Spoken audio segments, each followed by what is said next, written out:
Hello everybody, welcome back to my channel Educational Panacea. My name is Bhanu Pratap. So guys, this is the second podcast जिसके अंदर आज हम CA, CS और LLB के professions के कुछ नुआंसेस पे डिस्कस करेंगे और हम कॉर्पोरेट वर्ल्ड के भी कुछ नुआंसेस पे डिस्कस करेंगे. तो जिन लोगों ने मेरे चैनल को अभी तक सब्सक्राइब नहीं किया गाइस, प्लीज़ चैनल को सब्सक्राइब कर लीजिए और बेल आइकन प्रेस कर दीजिए ताकि आपको जो रेगुलर नोटिफिकेशन है मेरे चैनल की वो मिलती रहें. उसके अलावा मेरे चैनल्स पर आपको लॉ का जो कंटेंट है बहुत ज़्यादा कंटेंट मिल जाएगा. आप डिस्क्रिप्शन में एक बार लिंक चेक कर लेना, वहाँ पे आपको CRPC मिल जाएगी, लेबर लॉस की 60+ वीडियोस मिल जाएगी जो कि LLB नेट EPFO के स्टूडेंट्स के लिए बहुत ज़्यादा हेल्पफुल है. मैंने entire coverage of the law कराया हुआ है, मतलब सेक्शन बाय सेक्शन सब कुछ कराया है. साथ के साथ मैंने जजमेंट्स भी डिस्कस करी हैं जिससे आपको थोड़ा कॉम्प्रिहेंसिव नेचर का एक बैकग्राउंड पता चलेगा लॉ का और डीप इंसाइट मिलेगा लॉ के अंदर. तो आज का जो हमारा टॉपिक है कि ये जो मैंने आपके थंबनेल में मेंशन भी किया था कि CA, CS और LLB, तो आज हम इस पे पहले कुछ 3 स्टार्टिंग के मुद्दों पे डिस्कस करेंगे. पहला मुद्दा कि क्या ये जो CA, CS और LLB है, ये 3 जो प्रोफेशंस है, क्या आज के टाइम में ये प्रोफेशंस बहुत ज़्यादा इंपॉर्टेंट हो गए हैं या बहुत सिग्निफिकेंट रोल प्ले कर रहे हैं सोसाइटी में स्टूडेंट्स के एकेडमिक करियर में? The answer is yes. CA chartered accountant, CS company secretary, LLB advocate. तो अब जो नया इमर्जिंग टाइम्स आ रहा है, apart from the engineers and the MBAs, ये वाला जो प्रोफेशन है बहुत ट्रैक पकड़ रहा है. मतलब it is gaining a traction in a wider ambit, क्योंकि जो कॉमर्स के स्टूडेंट्स होते हैं, जब आप 12th पास करते हैं कॉमर्स स्ट्रीम से, या फिर आप आर्ट्स के स्टूडेंट हैं तो आप CS भी कर सकते हैं, LLB परस्यू करते हैं, ह्यूमैनिटीज़ के बहुत सारे स्टूडेंट्स परस्यू करते हैं, और कॉमर्स के स्टूडेंट्स CA, CS तो कंपल्सरीली ही परस्यू करते हैं. तो बात आती है कि क्या वो फैक्टर्स हैं जो एक स्टूडेंट को CA, CS जैसे कोर्सेज में जाने के लिए, पहले मैं CA, CS पे बात कर लूँ फिर मैं LLB पे आऊँगा, तो क्या वो फैक्टर्स हैं जो एक स्टूडेंट को CA, CS करने के लिए मोटिवेट करता है, उसको अट्रैक्ट करता है, टेम्प्ट करता है? तो सबसे पहला फैक्टर तो ये है कि स्टूडेंट्स को लगता है, काफ़ी नाम सुना हुआ कि यार CA है, CA बनते ही आपको लाखों में सैलरी हो जाएगी, ये हो जाएगा, वो हो जाएगा, आपको काफ़ी फ़ायदा होगा, करियर में बहुत मोटिवेशन मिलेगी, करियर बूस्ट, ग्रोथ अच्छा है, आप 30 तक काफ़ी अच्छी पोजीशन पे कॉर्पोरेट वर्ल्ड में पहुंच जाएंगे. ऐसी चीज़ें, ये एक फैक्टर हो सकता है जो कि वो अपने सीनियर से सुनते आ रहे हैं. CS करने के बाद भी सेम एडवांटेज उनको सुनने को मिलता है. उसके अलावा दूसरा फैक्टर होता है कि वो अपने जो सब्जेक्ट है जो उन्होंने 11th-12th में पढ़ा है, जैसे अकाउंटेंसी हो गई आपकी, जैसे मैथमेटिक्स हो गया, इकोनॉमिक्स हो गया, तो स्पेसिफिक अगर मैं अकाउंटेंसी की बात करूं, क्योंकि वो वाला सब्जेक्ट आगे तक आपके CA, CS के बैकग्राउंड में जाता है, तो वो सब्जेक्ट को लेके कुछ लोगों का काफ़ी ज़्यादा एक इंटरेस्ट रहता है, उनकी हॉबी रहती है कि नहीं, उनको अकाउंट सॉल्व करना बहुत पसंद आता है, तो उनको लगता है कि नहीं, अगर मैं इसमें ही करियर बनाऊँ आगे और एक प्रोफेशनल डिग्री भी मिल जाए तो that is a very good thing. तो वो एक फैक्टर होता है. मगर अब प्रॉब्लम आती है उन लोगों के साथ जो CA, CS के में जो एंट्री लेते हैं वो इनमें से कोई फैक्टर की वजह से नहीं लेते हैं. जैसे अब वो कौन कौन से फैक्टर्स की वजह से एडमिशन लेते हैं, ज़रा उस पर भी आ जाते हैं. पहला, आपने 12th करी, आपकी परसेंटेज नहीं आई उतनी, 60, 65, 70% आई, you are not getting the admission in the Delhi University in BCom honours regular course, आपको नॉर्थ कैंपस नहीं मिला या टॉप दिल्ली यूनिवर्सिटी के कॉलेजेस नहीं मिले, देन यू थॉट कि नहीं मैं CA कर लेता हूँ. I am not saying over here कि आप इसको इससे कंफ्यूज मत कर जाना कि मैं ये बोल रहा हूँ कि जिसके मार्क्स कम आते हैं वो CA नहीं कर सकता. बिल्कुल कर सकता है. देयर आर एग्जाम्पल्स जो 55, 60% ला के 12th में they have become the chartered accountant in one shot, one attempt. No doubt about that. But मैं एक फैक्टर बता रहा हूं कि ये भी एक फैक्टर है जिसकी वजह से चार्टर्ड अकाउंटेंसी या कंपनी सेक्रेटरीशिप में लोग एंट्री लेते हैं कि they haven't got the admission in the regular colleges, so they are opting for the chartered accountancy courses. तो इसमें कई बार ये प्रॉब्लम हो जाती है. इसमें 2 कैटेगरी के स्टूडेंट्स होते हैं. पहली तो वो कैटेगरी ऑफ स्टूडेंट्स हैं जो कि मान लीजिए वो 12th में परसेंटेज उतना अच्छा सिक्योर करके नहीं भी ला रहे हैं, वो 60%, 70, 75% सिक्योर करते हैं, but by entering into that particular field वो CA में एग्जाम में फाउंडेशन लेवल में चले गए, CS में फाउंडेशन, अब तो CS में CSET का एक नया इंट्रोडक्शन ऑफ एग्जामिनेशन हो चुका है, उसमें चले गए. मगर उसके बाद उन्होंने अपने स्टडी पैटर्न को चेंज किया, अपने जो एफर्ट्स जो हैं उसको डबल किए, अपने एफर्ट्स को ट्रिपल किए. मगर दूसरी कैटेगरी ऑफ स्टूडेंट वो है जो सिर्फ इस वजह से आई थी कि हाँ अभी कुछ नहीं मिल रहा करने को, चलिए तो CA कर लेते हैं. उस जो दूसरी कैटेगरी ऑफ स्टूडेंट है उनके साथ एक प्रॉब्लम क्या हो जाती है कि वो स्टार्ट तो बहुत अच्छा करते हैं, बिल्डअप बहुत अच्छा बनता है कि पहले 2 महीने आप किसी कोचिंग को ज्वाइन कर रहे हैं या फिर सेल्फ स्टडी कर रहे हैं, बहुत बढ़िया काम किया, मगर धीरे धीरे उनको ये चीज़ रियलाइज होने लगती है कि यार ये चीज़ उतनी हैंडल नहीं हो पा रही, या ये चीज़ का जो सिलेबस है इसका वो बहुत बल्कि है, क्योंकि आप जानते हैं कि ये one of the toughest courses of India है. तो वो सिलेबस बहुत बल्कि हो जाता है, जिसकी वजह से वो मोटिवेशन जो है ना, जो एक एक्साइटिंग फैक्टर है उस पर्टिकुलर एकेडमिक फील्ड में जाने का, वो बच्चे वो फैक्टर, वो मोटिवेशन, वो इंटरेस्ट, वो चीज लूज कर जाते हैं, वो अट्रैक्शन लूज कर जाते हैं, रिजल्टिंग इनटू द फेलियर। अब जैसे अगर मैं सीए की ही बात करूं या सीएस की, तो सीए में आपका फाउंडेशन, इंटर और फाइनल का लेवल होता है। सीएस में आपका फाउंडेशन होता था पहले, उसके बाद एग्जीक्यूटिव और प्रोफेशनल का लेवल होता है। तो ये 3 लेवल्स में बटा हुआ, और अगर आप एक एक अटेम्प्ट में भी एग्जाम निकालते जाएं तो आपको मिनिमम 4 साल का वक्त तो लगेगा ही लगेगा, 4 से 5 साल का। सीए में आपको 4 से 5 साल का वक्त तो आपको लगना ही लगना, अगर मैं टोटल पीरियड को काउंट करूं तो। वेयर सीएस में भी आपको 3.5 से 4 साल का वक्त लगेगा ही लगेगा। तो सवाल आता है कि कई स्टूडेंट, जब मैं उन सेकंड कैटेगरी ऑफ स्टूडेंट्स की स्पेसिफिकली बात कर रहा हूं, कि कई स्टूडेंट जब ये टॉपिक ऑप्ट कर, मतलब ये प्रोफेशन ऑप्ट करते हैं, तो हो सकता है कि स्टार्टिंग में 2 महीने उन्होंने बहुत इंटरेस्ट दिखाया, मगर उनका जो फैक्टर था, जो उनको एक्साइट कर रहा था, वो फैक्टर लॉन्ग टर्म तक रन नहीं कर पा रहा। क्यों नहीं रन कर पा रहा? क्योंकि वो उन्होंने ले तो इसलिए लिया कि भाई ठीक है, मैं अभी कहीं और एडमिशन नहीं ले रहा, तो चलो मैं सीए में एडमिशन ले लेता हूं, तो लेकिन उसको वो कैरी नहीं कर पाए। दूसरा एक और प्रॉब्लम मैंने देखी है कि कई बार आप अपने पीयर प्रेशर के अंदर आके वो कोर्स ऑप्ट कर लेते हैं। That is one of the most dangerous thing which you will do with your career. कि अगर आप पीयर प्रेशर में आके अपने उस कोर्स को ऑप्ट कर रहे हैं, तो आपने अपने लिए प्रॉब्लम क्रिएट कर दी है। क्यों कर दी है, मैं वो बताता हूं। I am just making an assumption. Let suppose एक फ्रेंड है, वो सीए करने वाला, और वो अकाउंट्स वगैरह में काफी अच्छा है, उसको पता है कि नहीं वो हैंडल कर सकता है। दूसरा एक है कि उसको कोई दूसरा कोर्स करना था, उसने माइंड में कभी बना रखा था, मगर इस फ्रेंड ने दूसरे फ्रेंड को परसुएड कर लिया। परसुएड किस चीज के लिए कर लिया? कि यार तू चल सीए कर ले, या तू सीएस कर ले, चल साथ करेंगे, साथ पढ़ेंगे, साथ लंबे टाइम तक 1-1.5 साल तक और कोचिंग करेंगे। और उन दोनों के बीच में अच्छी फ्रेंडशिप थी, and just because of this reason they opted for the course. अब जब उन्होंने कोर्स के लिए ऑप्ट कर लिया, तो पहला फ्रेंड तो इंटरेस्टेड था, पहला फ्रेंड पढ़ना चाहता था, मगर जो दूसरा फ्रेंड था, जिसको परसुएड किया गया है, जिसको लाया गया है इस प्रोफेशन में, वो शायद उतना इंटरेस्टेड नहीं था, वो कुछ दूसरा कोर्स करने की सोच रहा था। तो उस केस के अंदर प्रॉब्लम क्या होगी कि वो जो इंटरेस्ट है, वो जो एक एक्साइटिंग फैक्टर है, वो लूज रहेगा। तो अगर वो एग्जाम पास कर जाता है, तब तो शायद वो मोटिवेशन फिर भी गेन कर ले कि आगे चलो हम इस कोर्स में जाएंगे। लेकिन अगर वो एग्जाम पास नहीं करता है, तो उस केस में प्रॉब्लम ये हो जाती है कि वो मोटिवेशन लूज कर जाता है। और सीएस के अंदर ये रेगुलरली कई बार देखा गया है कि स्टूडेंट्स एक बैक टू बैक जो फेलियर उनको मिलता है, जैसे 2 अटेम्प्ट नहीं निकले, 3 अटेम्प्ट नहीं निकले, 4 अटेम्प्ट नहीं निकले, 6 अटेम्प्ट नहीं निकले, तो उसके बाद वो अपने करियर के एक ऐसे पॉइंट पे पहुंच जाते हैं जिसमें वो आगे नहीं जा पा रहे हैं, और पीछे इसलिए नहीं आ पा रहे क्योंकि वो अपना ऑलरेडी एक लंबा चंक ऑफ टाइम अपने करियर का दे चुके हैं। और वो जो एज गैप है ना आपका, वो 18 से लेकर जो 20-21 का एज गैप है, वो इन्वेस्ट कर चुके हैं अपना सीए करने में या सीएस करने में, और अब वो एक मिड में फंस गए हैं। उनको ये नहीं समझ में आ रहा कि अब मैं किस तरफ जाऊं। हाँ, ये जरूर है कि कुछ लोग साथ के साथ बीकॉम कर लेते हैं, तो उसके बाद अपना करियर चेंज करके एमबीए कर लिया, बट पॉइंट ये कि सब इस तरीके का पैटर्न फॉलो नहीं करते। सब everybody is not interested to do MBA. तो वहां पे प्रॉब्लम क्या आती है कि वहां पे आपको ये नहीं समझ में आता कि अब मैं क्या करूं, अब मैं किस दिशा में जाऊं। तो सवाल आता है कि क्या आप जब अपना करियर ऑप्ट कर रहे हैं, जब आपने 12th पास करी, तो क्या एक कॉमर्स का स्टूडेंट होने के नाते, मैं स्पेसिफिक अगर कॉमर्स की बात करूं, क्योंकि सीए कॉमर्स के स्टूडेंट्स ज्यादा करते हैं, साइंस के स्टूडेंट्स भी हैं, मगर कॉमर्स के स्टूडेंट ज्यादा करते हैं। तो क्या एक कॉमर्स का स्टूडेंट जो 12th पास करके निकल रहा है और वो सीए करने की कोशिश कर रहा है, तो क्या उसे एक बार अपने आप को इतना टाइम नहीं देना चाहिए ये सोचने में कि मैं सीए क्यों कर रहा हूं? क्या उसे अपना एक पर्पस प्री डिफाइन नहीं करना चाहिए? द आंसर इज यस, उसको करना चाहिए। क्योंकि अगर वो 12th पास करता है, it is not the fact कि अगर आपकी कम परसेंटेज आती है और आपके पास कोई दूसरा ऑप्शन नहीं है तो आप सीए कर लीजिए। अगर आप इस तरीके से माइंडसेट लेके कोई इंडिया का वन ऑफ द टफेस्ट और इंडिया का one of the reputed course करने जाएंगे, तो there will be difficulties, there will be obstacles. आपको हो सकता है कि आप मोटिवेशन लूज कर जाए एक स्टेज में जाके, क्योंकि आपने जिस टाइम पे वो कोर्स ऑप्ट किया, जिस वजह से वो कोर्स ऑप्ट किया, वो वजह एक स्ट्रांग वजह नहीं थी। तो जब भी आप अपना कोई भी करियर ऑप्शन चुनते हैं, खास करके इस तरीके के एग्जाम्स, तो आपको ये चीज एक बार रीलुक जरूर करनी चाहिए। आपकी परसेंटेज क्या उससे मैटर नहीं करता। आप अगर 60% या 65% भी लाते हैं तो भी आप कंपनी सेक्रेटरी या सीए कर सकते हैं, कोई दिक्कत नहीं है उसमें। मगर ये जरूर देखना आपको पड़ेगा कि मेरा इंटरेस्ट क्या वो फैक्टर है जो मुझे उसमें पुश कर रहा है।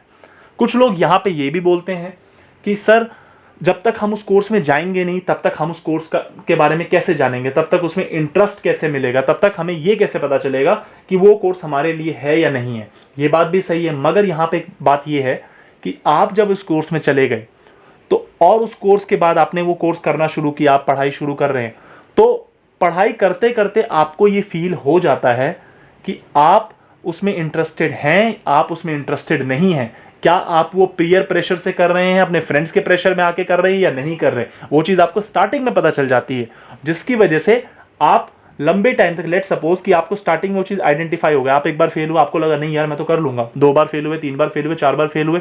अब होता क्या है कि कुछ स्टूडेंट्स की बहुत हार्ड जबरदस्त विल पावर होती है, बहुत ही ज़्यादा उनका एक माइंड, जो मेंटल स्ट्रेंथ, उनकी शानदार मेंटल स्ट्रेंथ होती है, बट शायद सबकी शानदार मेंटल स्ट्रेंथ नहीं है। तो आपको ये ज़रूर समझना पड़ेगा कि आपकी क्या स्ट्रेंथ है, आपकी क्या वीकनेस है। पर्सनली 1 to 1 हो सकता है कि एक 95% लाने वाला बच्चा भी इंटरेस्टेड नहीं हो सीए करने के लिए, और हो सकता है कि एक 60-65% वाला बच्चा भी इतना इंटरेस्टेड हो और उसको हो उसमें वो एबिलिटीज। तो ये पर्सन टू पर्सन डिफर करता है।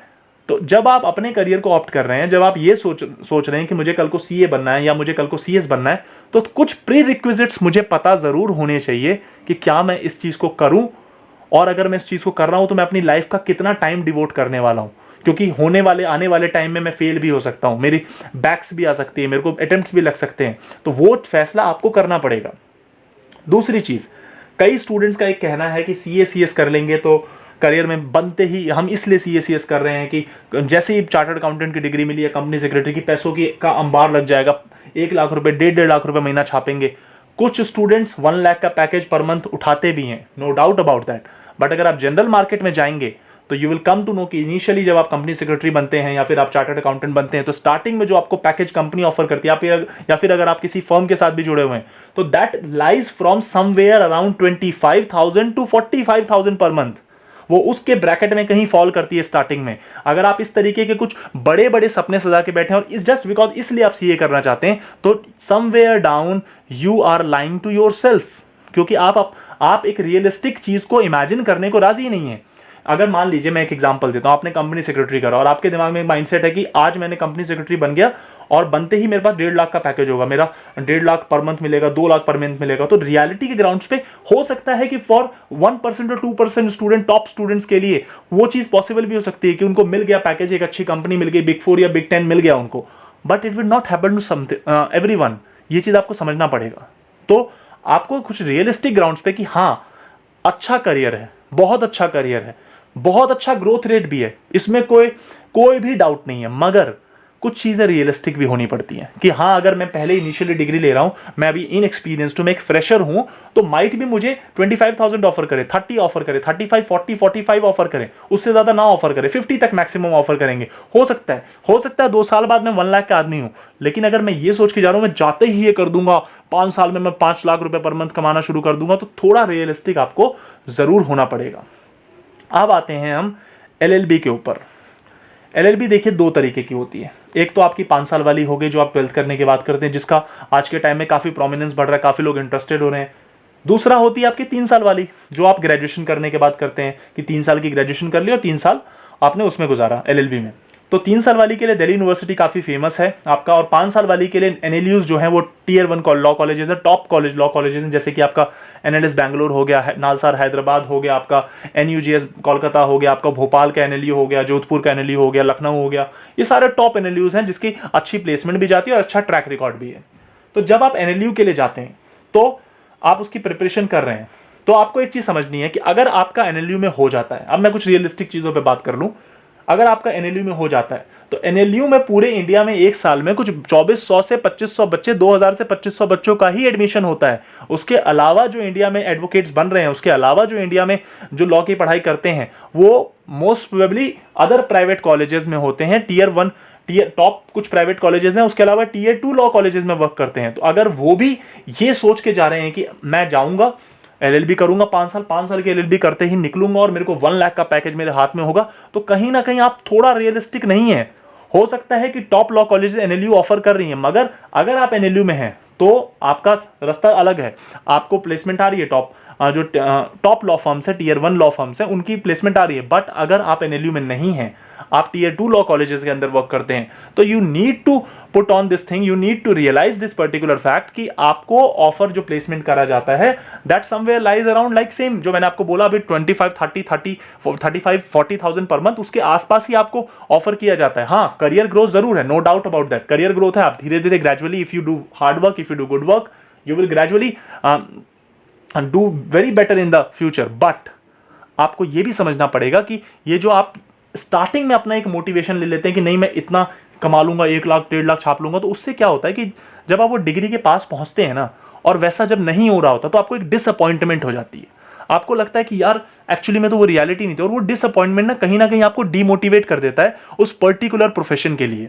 तो इसीलिए अगर आप कोई कोर्स कर रहे हैं, आप एलएलबी करते हैं, बहुत अच्छी बात है, आप सीए कर रहे हैं, सीएस कर रहे हैं, बहुत अच्छी बात है, मगर उसका जो बैकग्राउंड है, जो फैक्टर है, जो आपका ऑब्जेक्टिव है, जिसकी बेस पे आप वो सीए करना चाहते हैं, आप एलएलबी करना चाहते हैं, आप सीएस करना चाहते हैं, वो आपका थोड़ा रियलिस्टिक होना चाहिए, थोड़ा आइडियलिस्टिक नहीं होना चाहिए। कि ऐसा नहीं होना चाहिए कि आप कुछ हवाबाजी कर रहे हैं, आपको सिचुएशन, ऐसी सिचुएशन इमेजिन करके वो कोर्स कर रहे हैं जो सिचुएशन एग्जिस्ट ही ना करती हो या फिर कम एग्जिस्ट करती हो। तो बात आती है, अब मैं एलएलबी की बात करूं तो एलएलबी देखिए, साइंस के स्टूडेंट्स भी ज़्यादा करते हैं, कॉमर्स के स्टूडेंट्स काफ़ी करते हैं, ह्यूमैनिटीज़ के स्टूडेंट्स एलएलबी में बहुत ज़्यादा मिलेंगे। तो 5 साल का जो कोर्स है, 5 साल का कोर्स आपके लिए क्यों बेनिफिशियल रहता है? क्योंकि 12th के बाद आपको 5 साल एक ऐसा इन्वायरमेंट मिलता है लॉ कॉलेजेस के अंदर, अगर आप एनएलयूज में है तो ज़बरदस्त इन्वायरमेंट मिलता है। Even other private law colleges के अंदर भी आपको इन्वायरमेंट मिलता है, और अदर जो गवर्नमेंट लॉ कॉलेजेस हैं, जो अगर वो 5 साल का करवा रहे हैं, तो वहाँ पर भी आपको एक अच्छा इन्वायरमेंट मिलता है लॉ का, जिसके अंदर आपकी कॉम्प्रीहेंसिव डेवलपमेंट होती है। जब मैं ये वर्ड कॉम्प्रीहेंसिव डेवलपमेंट का इस्तेमाल कर रहा हूँ तो आई मीन टू से कि आपके कम्युनिकेशन स्किल्स पे काम किया जाता है, आपकी पर्सनालिटी डेवलपमेंट पे काम होता है, आपकी ग्रूमिंग होती है प्रॉपर, आपकी लीगल रिसर्च राइटिंग पे काम होता है, आपकी रिसर्च एबिलिटीज बढ़ती हैं, आप मूड कोर्ट में पार्टिसिपेट कर रहे हैं, आप अलग कॉम्पिटिशन्स में पार्टिसिपेट कर रहे हैं फेस्ट के अंदर, तो उस केस में आपका जो एक कंप्लीट डेवलपमेंट है वो देखने को मिलता है जब आप 5 साल किसी जगह पे इन्वेस्ट करते हैं। तो उससे आपको फायदा क्या होता है कि जब आप कल को जॉब में जाते हैं तो जॉब में आप एक बेटर रिस्पॉन्स दे पाते हैं, in the way of communication, better communication, in the way of better correspondence, better writing, in the way of better common sense, better reasoning आपकी अच्छी डेवलप होती है। तो ये कुछ फायदा है आपको 5 साल का कोर्स करने का। 3 साल के कोर्सेज में ये होता है कि आप ऑलरेडी एक किसी दूसरे बैकग्राउंड से, आप मान लीजिए बीएससी करके आए, बीकॉम करके आए, बीए करके आए, तो उसके बाद आपको 3 साल साथ में करना है, तो वहां पे ऑलरेडी आपको एक्सपीरियंस लोग मिलते हैं। 3 साल के एलएलबी में आपको ये एक एडवांटेज है। तो 5 साल के एलएलबी में आप थोड़े फ्रेश होते हैं, आपने 12th करके, जस्ट आप 12th करके आए हैं, आपकी स्पिरिट्स काफ़ी हाई रहती है, तो वो कुछ एडवांटेजेस हैं अलग अलग कोर्सेज के, चाहे आप 3 साल के एलएलबी करिए, चाहे 5 साल के एलएलबी करिए। दूसरा, आप जब एलएलबी करते हैं तो एलएलबी के अंदर 5 साल जब आपके कंप्लीट होते हैं तो आपके पास कई करियर ऑप्शंस आ जाते हैं। पहला करियर ऑप्शन आपके पास आता है कि आप लॉ फर्म ज्वाइन कर सकते हैं। दूसरा करियर ऑप्शन है आप लिटिगेशन कर सकते हैं। तीसरा करियर ऑप्शन आप जुडिशरी के एग्जाम्स में अपीयर हो सकते हैं। चौथा करियर ऑप्शन आप गवर्नमेंट एग्जाम्स दे सकते हैं। अदर गवर्नमेंट एग्जाम की मैं बात कर रहा हूँ, जुडिशरी भी गवर्नमेंट एग्जाम ही है, तो ये ऑप्शन आपके पास हमेशा रहता है। बट जब आप ऑप्शन अपने करियर में ले रहे हैं तो फिर से मैं सेम बात बोलूंगा, you need to be more realistic. कि अगर आप मान लीजिए लिटिगेशन कर रहे हैं तो लिटिगेशन में एक कॉमन परसेप्शन है कि अगर आपका बैकग्राउंड अच्छा है, अगर आपके पास एक बैकअप है, तो आपका लिटिगेशन में थोड़े सक्सेस होने के चांसेस ज़्यादा हैं। अगर आपको क्विक मनी चाहिए, अगर आपको जल्दी काम में आना है, तो आप लॉ फर्म ज्वाइन कर सकते हैं। वेराज अगर आपको स्टेबिलिटी लॉन्गर टर्म के लिए चाहिए, आप जुडिशरी के एग्जाम क्रैक कर लीजिए। तो डिफरेंट प्रोफेशंस की डिफरेंट रिक्वायरमेंट है। फर्क किस चीज़ का पड़ता है कि आपने जब वो कोर्स ऑप्ट किया है तो आपकी वो मोटिवेशन कितनी रियलिस्टिक है, आप उस पर्टिकुलर कोर्स के लिए कितना रियलिस्टिक अपने आप को अप्लाई कर रहे हो और आप कितना रियलिस्टिक हो। क्योंकि ऐसा नहीं है कि अगर मान लीजिए आप कॉमर्स के स्टूडेंट हैं तो सिर्फ बीकॉम और सीए सीएसई कोर्स है, लोग बीबीए भी करते हैं, लोग होटल मैनेजमेंट भी करते हैं, लोग एलएलबी भी कर रहे हैं, लोग और भी चीज़ें करते हैं। तो आपके पास करियर ऑप्शन है, आपको करियर ऑप्शन एक्सप्लोर करना पड़ेगा rather than just being struck to one thing. तो वो चीज़ आप अगर करते हैं तो वो आपको प्रॉब्लम आगे के लिए कर सकती है। तो ये तो आज का हमारा पहला पॉडकास्ट का टॉपिक था। दूसरा जो आज हम आपके साथ डिस्कस करने जा रहे हैं उसमें मैं आपके साथ एक कन्वर्सेशन शेयर करूंगा अभी एक कॉर्पोरेट वर्ल्ड के बंदे की, जो आपको एक बेटर इनसाइट प्रोवाइड करेगा। तो देखिए, मैंने आपको आज क्वेश्चन था मेरा कि कॉर्पोरेट और नॉट, कि कॉर्पोरेट वर्ल्ड में जाना चाहिए या नहीं जाना चाहिए। देखिए, ये कॉर्पोरेट वर्ल्ड जो है ना, स्पेसिफिकली जो वर्ड कॉर्पोरेट है, ये सब पे अप्लाई होता है। सीए का स्टूडेंट हो, सीएस का स्टूडेंट हो, एलएलबी का स्टूडेंट हो, आपका इंजीनियर हो, आपका एमबीए करके आया हुआ बंदा हो, हर बंदा सोचता है यार मैं कॉर्पोरेट वर्ल्ड में जाऊंगा। कॉर्पोरेट का एक जो वेग आइडिया मैं समझता हूं वो ये है कि एमएनसीज में काम करना, टॉप कंपनीज में काम करना, इन्वायरमेंट थोड़ा सॉर्टेड इन्वायरमेंट होता है, तो उस तरीके के इन्वायरमेंट में काम करना, तो वो उसको कॉर्पोरेट वर्ल्ड जाना जाता है। दूसरा कॉर्पोरेट वर्ल्ड का ये फैक्टर है कि आप मनी मोटिवेटेड रहते हैं, आपका मनी जो ग्रोथ है, मॉनेटरी ग्रोथ है आपकी, वो ज़्यादा फास्ट है as compare to non corporate. तो बात आती है कि कॉर्पोरेट जब आप करते हैं, लेट सपोज आपने कोई कोर्स ऑप्ट किया कि आपको कॉर्पोरेट में जॉब करना है, तो फिर से सेम बात आएगी कि आपको पहले ये ज़रूर समझना है कि आप कॉर्पोरेट में क्यों काम करना चाहते हैं, क्या वो फैक्टर है जिसकी वजह से आप कॉर्पोरेट में काम करना चाहते हैं। ऐसा नहीं होना चाहिए कि लेट सपोज कि आपका कोई दोस्त कॉर्पोरेट का नैरेटिव गाता है, तो आपने भी वो सेम गाना कॉपी पेस्ट कर ले, फिर आप वो सेम गाना गाते हैं, तो तीसरा बंदा भी कॉर्पोरेट का सेम गाना गाता है। क्योंकि कॉर्पोरेट, आप बात जो बोलते हैं, मैंने बोल दिया कि मैं कॉर्पोरेट में जाना चाहता हूं, व्हाट इज दिस कॉर्पोरेट, आपको आइडिया है आप किस चीज की बात कर रहे हैं, आपको ये आइडिया है कि आप क्या डील करना चाहते हैं, आपने कभी रिसर्च किया, आप कभी गूगल पे जाके आपने चीजों के बारे में देखा।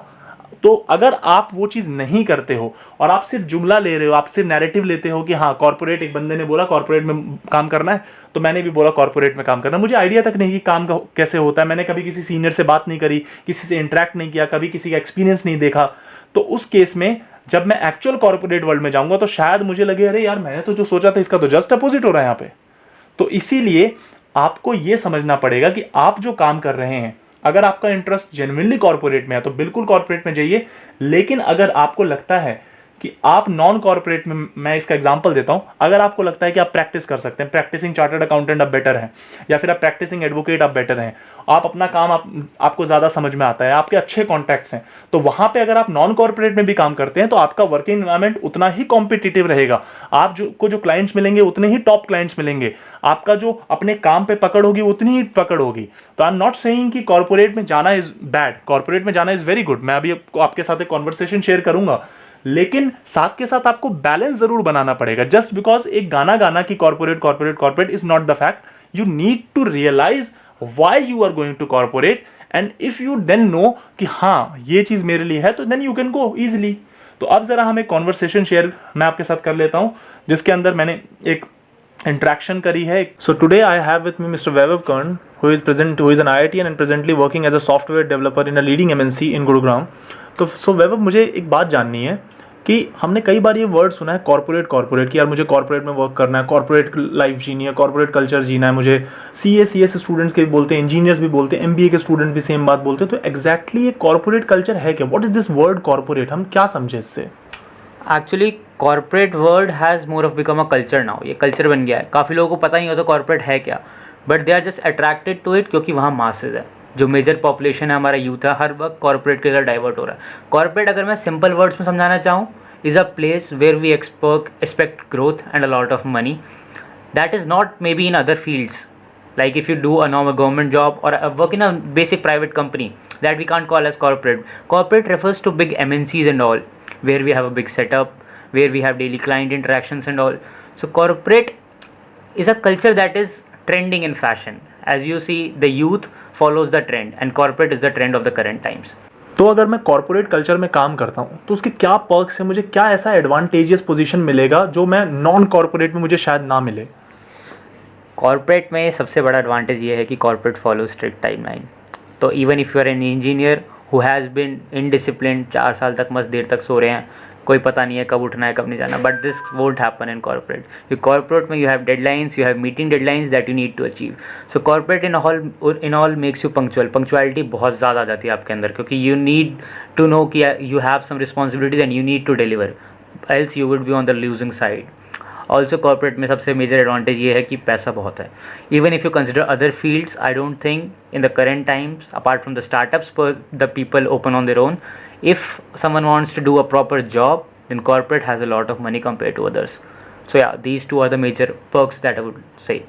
But as you talked about the punctuality and the project doing the things in time, तो सेम चीज़ नॉन कॉर्पोरेट कल्चर में भी अगर हम छोटे फर्म्स को देखें या छोटी जॉब्स को देखें, वहाँ पे भी पंक्चुअलिटी है। अगर मैं लोअर लेवल पे, मिडिल लेवल पे वर्क करता हूँ, तो फिर ऐसा क्या है जो अलग है? क्योंकि कॉर्पोरेट के अंदर जैसे आपने बोला कि पंक्चुअलिटी है, और नॉन कॉर्पोरेट में भी पंक्चुअलिटी है, वर्क क्लाइंट को टाइम पे काम करके देना है, तो कुछ एक ऐसा फैक्टर, एक एक्स फैक्टर तो होना चाहिए जो कॉर्पोरेट को नॉन कॉर्पोरेट से डिस्टिंग्विश करे। वो क्या है?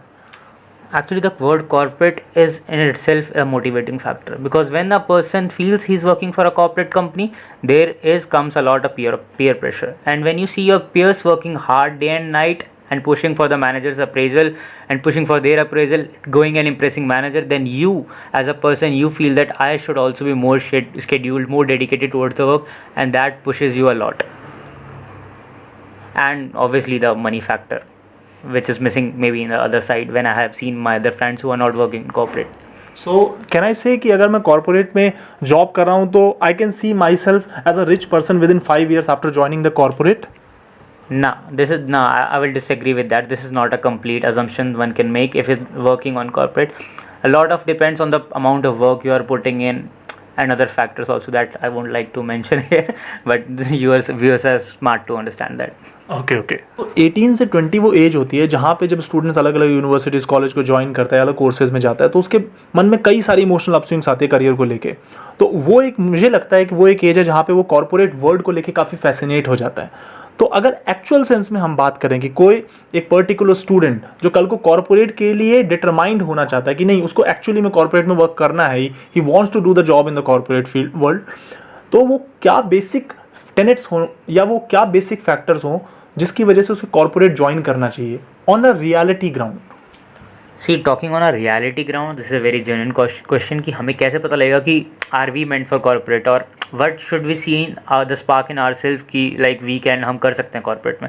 सो इसके 2 और 3 रीजन्स हो सकते हैं। I would like to cite, पहला रीज़न ये हो सकता है कि the person sees himself or herself 5 to 10 years down the line, maybe as a CEO of a company, dealing with a client, taking a particular corporate company ahead, or maybe he or she sees herself as an entrepreneur who tries to open his own business that maybe turns into a big corporate company later.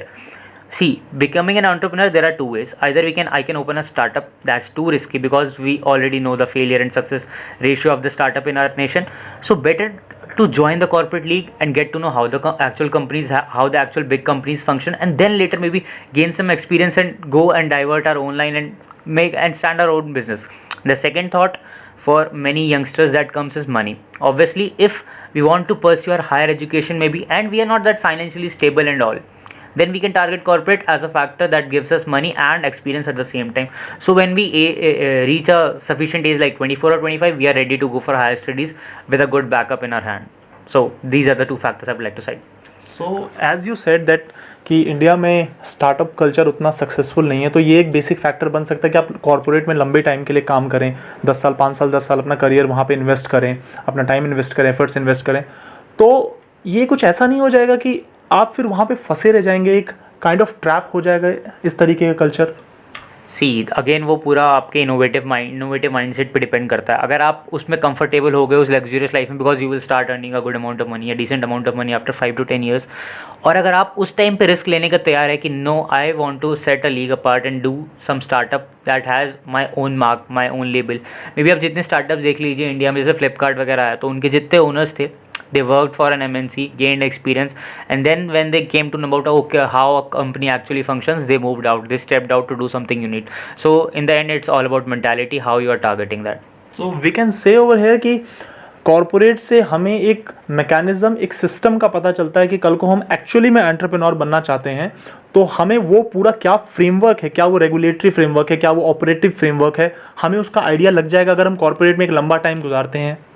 Yeah, actually to start a process, you first need to know the process. That's the basic saying that goes. Even if we say for the coaching centers, we blame coaching centers are not good, coaching centers that we can depend on self-study. But if you see the success ratio, it clearly shows that coaching centers does something good. And I'm not saying that these are the teachers that are doing or the knowledge that they are sharing are making the difference. It's just the process. They go to the coaching center, they see students aligned up following the same ritual and professors just guiding them and making them, मतलब उनको process से idea लगवा रहे हैं कि ये process है. That's what corporate does to you. You go to corporate and you see the process. Okay, this is how the company functions, this is how we deal with clients, this is how the technology that we are using, this is the current stack, and maybe then you can start building your own, progressing on your own, you're thinking of your own product and the technology that would incorporate in that.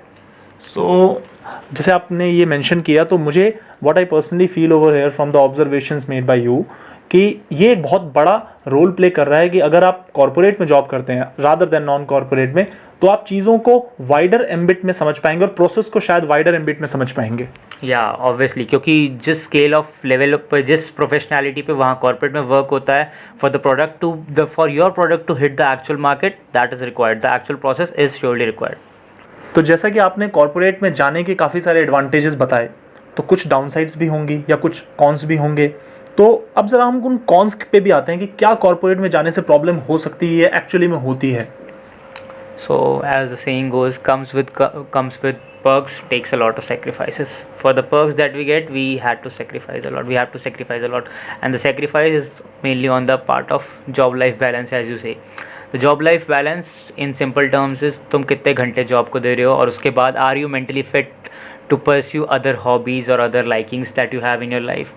So for me, as of now, as you grow in corporate, in initial days you are like okay, starting में शायद ऐसा होता होगा कि life balance impact होता होगा. when we will reach higher level maybe improve हो जाए, but that goes worse because if you go to higher level you have higher responsibilities and maybe meetings and all at even at 2 or 3 am. So your work life balance is, that life part is completely excluded of that work life balance thing, and all you are left with is work. Like it goes, like if you have to earn more you have to sacrifice more, you have to cut your blood and all to earn a lot. So, and second part is it's a trap, it's saying bluntly it's a trap. Like you enter corporate with a different motive, but you're not able to exit that.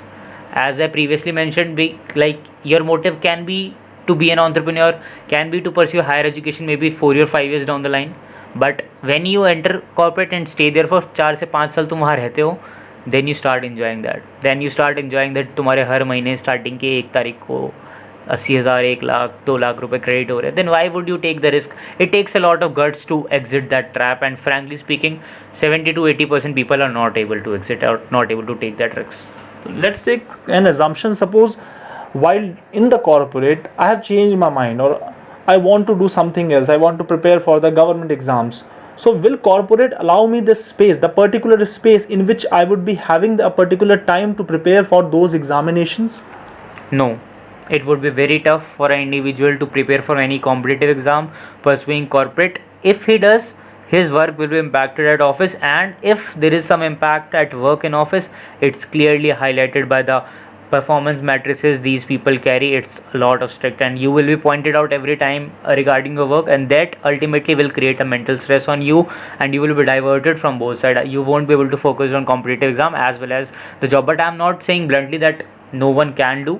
There are some exceptions. There are people who put in a lot of effort, they sacrifice their weekends at all, they manage. So it personally depends on the person if he is able to manage, but it's a lot of stress. So thank you so much, Vaibhav. You have given me a detailed and the deep insight in the corporate world, and all my listeners, all the viewers who are listening to this video will have a deeper insight. They will actually come to know what exactly corporate is. They will actually come to know what should be the prerequisites while entering into a corporate field. So thank you so much, Vaibhav. Yeah, thank you so much for my time. Thank you. तो जैसा कि आपने अभी interaction में सुना कि मैंने उस बंदे ने कॉर्पोरेट के बारे में क्या क्या बोला, कॉर्पोरेट की इनसाइड, प्रॉज एंड कॉन्स, दोनों चीज़ें बताई, दोनों साइड्स बताई. तो नेक्स्ट पॉडकास्ट जो मैं आपके साथ बनाऊंगा उसके अंदर मैं आपके साथ रीडिंग हैबिट्स पे डिस्कस करूंगा. तो तब तक के लिए thank you so much guys for giving your precious time to me. Thank you very much.